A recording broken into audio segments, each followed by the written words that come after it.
Food inflation কমে গেছে 2% মূল্যস্ফীতি যেটা আমাদের চ্যালেঞ্জ ছিল, বিশেষ করে খাদ্য মূল্যস্ফীতি কমে গেছে। কারণ আমরা আশা করছি এটা ক্রমাগত কমবে। নন ফুডটা একটু আস্তে কমছে, কারণ নন ফুডের অনেক রকম ফ্যাক্টর আছে, আপনারা জানেন, জ্বালানির প্রাইসটা সেটা। আচ্ছা, আজকের এই ভালো নিউজটা একটু ভালোভাবে পোর্ট্রে করেন। আমি অন্য পেপারে ডেইলি স্টার, প্রথম আলো একটু কভার করেছে, আপনারা অন্যরা কেউ কভার করেন না, কিন্তু এই দুইটা পত্রিকা ভালোই লিখেছে যে 35% মধ্যে এটা রয়েছে। আর আজকে আমরা মেইনলি এলএনজির ব্যাপারে এসে করেছি, তারপরে গাইবান্ধা কতল স্কুল শেল্টার, মানে যেটা এলজি মন্ত্রণালয়, তারপরে আপনার এই সারের ব্যাপার তো আছেই। আমরা এটার উপর বেশি নজর দিই, সারের জন্য কোনো অভাব না হয়, ইউরিক সারের ব্যাপারে এইটা কতগুলো অ্যাপ্রুভ করেছি। আর মেইনলি এই জিনিসগুলো আর কি আজকে।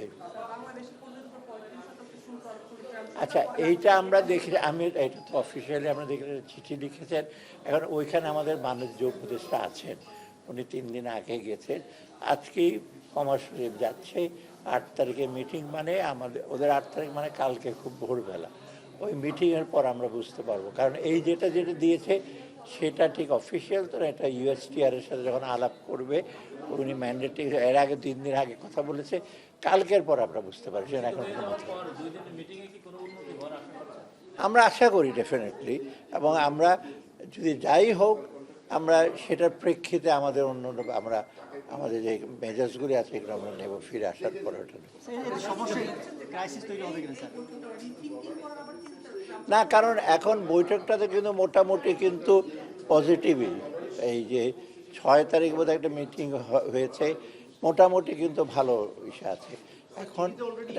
না না, এটা হলো একটা, তার প্রেসিডেন্ট দিয়েছে, কিন্তু 1 to 1 যখন নেগোসিয়েশনটা ঠিক হবে, এটা চিঠিতে বহু আগে দিয়েছে 37%, এইটা আবার 14টা দেশের জন্য বলেছে একই, কিন্তু 1 to 1 নেগোসিয়েশন হবে, সেজন্যই তো ইউএসটিআর সাথে কথা বলা, ফাইনাল না।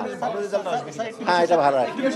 আপনারা 3 মাস চেষ্টা করলেন, ভিয়েতনাম চেষ্টা করে তারা 26% কমিয়েছে, বাংলাদেশ কেন মাত্র 2% কমানোর সুযোগ হলো? আপনারা নেগোসিয়েশন ভালো না না, নেগোসিয়েশন করতে, কারণ এটা ঠিক যে আমাদের ডেফিসিট মাত্র $5 বিলিয়ন, ভিয়েতনামের 125 বিলিয়ন।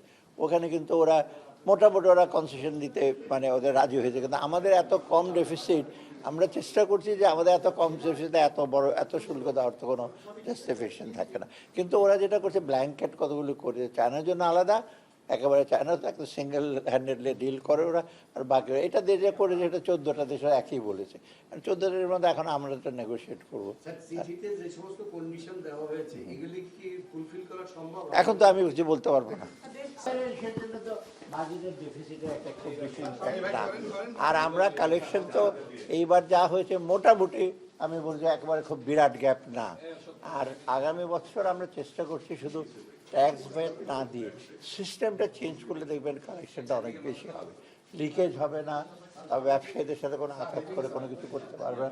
অর্থাৎ দেখবেন আমাদের রেভিনিউ পটেনশিয়াল কিন্তু অনেক বেশি, আমরা যেটা ট্যাক্সেবল ক্যাপাসিটি আমাদের কিন্তু বেশ, কিন্তু সেটা আমরা ঠিক ইউটিলাইজ করতে পারি না, এই জন্য রেভিনিউ